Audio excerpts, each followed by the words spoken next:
Everyone welcome to our channel. So మెంతులు ఆరోగ్యానికి చాలా మేలు చేస్తాయి. ఇంకా మహిళలకు మరీ మంచిదండి. రోజు తీసుకుంటే చాలా మంచిది. ఇంకా బాలింతలకు మెంతికూర పప్పు మెంతులు ఎక్కువగా తినిపిస్తే పాల ఉత్పత్తి పెరుగుతుంది. ఇంకా గర్భిణీలకు ప్రసవాన్ని సులభంగా చేస్తుంది. ఆడవాళ్ళ కేశాలు అయితే ఊడిపోతూ ఉంటాయి, జుట్టు మొత్తం రాలి తెగిపోతూ ఉంటుంది. వాటికి కూడా మనమైతే మెంతుల్ని యూజ్ చేయొచ్చు.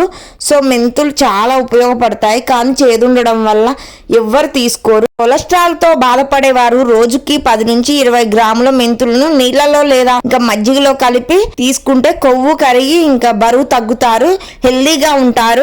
మధుమేహం ఉన్నవారు కూడా మెంతుల్ని రోజుకి 3 సార్లు తీసుకుంటే డయాబెటిస్ అదుపులో ఉంటుంది. మనం వంటింట్లో నిత్యం అందుబాటులో ఉండే మెంతులు కేవలం ఆరోగ్యానికే కాదండి, అందానికి కూడా ఎంతో మేలు చేస్తాయి. ముఖ్యంగా వీటిలో అధిక మోతాదులో లభించే విటమిన్ సి, పీచు, ఐరన్, పొటాషియం ఇంకా ఆల్కలాయిడ్ వంటి పోషకాలు చర్మాన్ని జుట్టుని ఆరోగ్యంగా ఉంచుతాయి. మెంతి పొడిని గోరువెచ్చని పాలతో కలిపి మెత్తని మిశ్రమంలో చేసుకోవాలి. మెంతుల్ని ఒక 2 టేబుల్ స్పూన్స్ తీసుకొని జస్ట్ లైట్ గ్రైండ్ చేసుకోవాలి.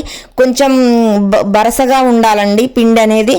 సో 1/2 కప్పు మంచిగా పాలు తీసుకోవాలి, కొద్దిగా లైట్గా తీసుకొని తర్వాత చన్నీళ్ళతో కడిగేసుకోవాలి. ప్యాక్ వేసుకోవాలి పేస్ట్కి అయితే. ఈ ప్యాక్ చర్మాన్ని కాంతివంతంగా మారుస్తుంది. యాంటీసెప్టిక్, యాంటీ ఇన్ఫ్లమేటరీ లక్షణాలు ఉండడం వల్ల మొటిమల్ని ఇంకా వాటి తాలూకు మచ్చల్ని నివారిస్తుంది. స్కిన్ గ్లోయింగ్, ముడతలు ప్రభావం కూడా తగ్గుతుంది. మెంతులతో మన జుట్టుకు కొత్త కాంతులు వస్తాయి. నిత్యం మనం వంటింట్లో ఉపయోగించే మెంతులు కూరలకు మంచి రుచినిస్తాయి. అయితే ఇది మన కురుల సౌందర్యానికి కూడా ఎంతో మేలు చేస్తాయి. మెంతుల్లో విటమిన్ సి, పీచు ఇవన్నీ ఎక్కువగా పోషకాలు. శిరోజాల సౌందర్యం కోసం కొన్ని టిప్స్ అయితే నేను చెప్తాను. ఇంకా కప్పు మెంతులు నానబెట్టి కొద్దిసేపు అయ్యాక మిక్సీలో వేసుకొని పేస్ట్లా చేసుకోవాలి.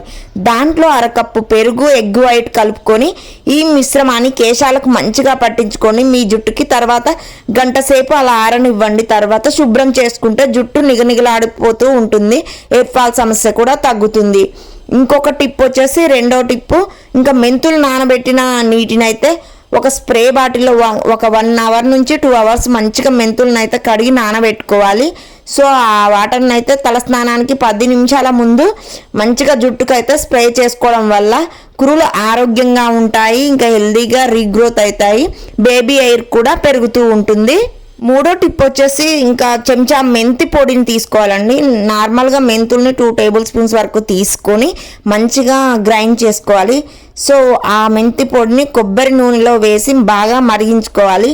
ఇంకా ఆ నూనెను చాలా స్కాల్ప్పై బాగా మర్దన చేసుకుంటూ మంచిగా అప్లై చేసుకోవాలి హెయిర్కి అయితే ఆయిల్ని. సో అలా అప్లై చేసుకోవడం వల్ల బ్లడ్ సర్క్యులేషన్ మంచిగా జరిగి ఇంకా జుట్టు ఒత్తుగా పెరుగుతుంది, రీగ్రోత్ అవుతుంది, రిలాక్స్గా రిలీఫ్గా ఉంటుంది. సో ఖచ్చితంగా ఇంకా మనకి ఎలాంటి హెడ్ఏక్ కానీ, ఇచ్చింగ్ కానీ, డాండ్రఫ్ కానీ ఇలాంటి సమస్య అయితే ఏమీ ఉండవు కూడా. సో ఖచ్చితంగా మనకేమన్నా ఇచ్చింగ్, డాండ్రఫ్ సమస్య ఉన్నా కూడా ఈ మెంతులలో ఉండే ఇంకా చుండ్రు, దురద అనే బ్యాక్టీరియా కూడా అస్సలు రాదు. ఫంగల్ ఇన్ఫెక్షన్స్ కూడా అస్సలు ఉండవండి ఇందులో ఉండే చేదు ఇంకా బ్యాక్టీరియా వల్ల. సో చాలా హెల్త్కి అయితే మంచిది. ఈ మెంతుల్ని చాలా మంది వంటింట్లో స్కిప్ చేస్తూ ఉంటారు. ఇంకా మెంతుల నీళ్ళలో ఇంకా నానబెట్టుకొని వాటర్ తాగడం వల్ల చాలా మంచిది. మీరు ఎలాంటి ఒత్తిడికి గురవ్వకుండా ప్రశాంతంగా ఉండడానికి ప్రయత్నించండి. ప్రతిరోజు మనం తీసుకునే ఆహారంలో పాలు, పెరుగు, పన్నీరు, ఎగ్స్, డ్రై ఫ్రూట్స్, ఇంకా యాపిల్స్, కొబ్బరి వంటివి ఉండేలా చూసుకోవాలి. వీటి వల్ల జుట్టు ఆరోగ్యంగా ఉంటుంది. నువ్వులు ఎక్కువగా తినండి. నువ్వుల్లో జుట్టు పెరుగుదలకు అవసరమైన కాల్షియం, మెగ్నీషియం వంటివి ఎక్కువగా ఉంటాయి. సో నా వీడియోస్ నచ్చితే ప్లీజ్ సబ్స్క్రైబ్.